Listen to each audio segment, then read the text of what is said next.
All right, everybody, what we're going to do today is we're going to kind of combine the object art we did last week with the quote that we chose. So what I want you to do is think about how you're going to arrange them. I'm doing mine in Sharpie so that you can see it, but you can do yours in pencil. That way it'll be a little bit easier. But when I try to draw in pencil on my video, it doesn't seem to work well. So what you're going to do is I did send along some reference pictures, and I want you to look at those first, and then you'll kind of get an idea of what I'm doing. So I'm going to try to take some lines and draw it through my artwork. So you can trace your object anywhere on the page you want to on a clean piece of sketchbook paper. And then I'm just kind of going through and arbitrarily choosing some lines. Now, in some of that artwork that I sent to you, they had circles. Now, I don't know how many of you guys have compasses at home or not, but if you don't have a compass and you'd like to use circles, you can use something as simple as lids. You know, so if you would trace on like a lid and then find a smaller one and put it inside, I'm sure there's things at home that you could find that you could trace if you wanted to do that. So you don't necessarily have to have a compass, but if you have one, you can use it.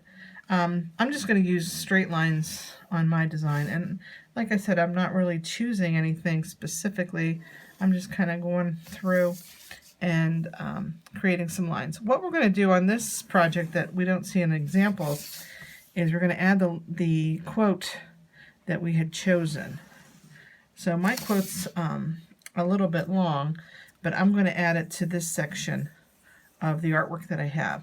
And what we find out when we're doing this is you want to put, I would say, at least 7 or 8 vertical lines and probably about 8 or 10 horizontal lines. If you want to do your design horizontally, you can do that. You can do your design in this direction, but I chose to do mine vertically, so either way it would work. And the idea here is that everywhere you have a line, you're going to change the value. So if I'm going with a yellow, as long as I'm inside these lines, it's going to be one value of yellow, and then it can be darker yellow here. Then I would change the value to maybe a pink or a red for the heart. And every time you hit a line, we've done this in class before, but every time you hit a line, you're going to change the value. So this will be one value, this will be another. You can use colored pencils, you can use watercolors if you have them. You can use markers if you want to. Markers is going to be a little bit more of a graphic look. Colored pencil is going to be a little bit of a softer look. And you want to design this. The smaller the areas, probably, the easier it's going to be. So you might want to break up some of these big squares with some more lines. And like I said, the only thing that you really want to try to do is keep them straight if they're going to be straight.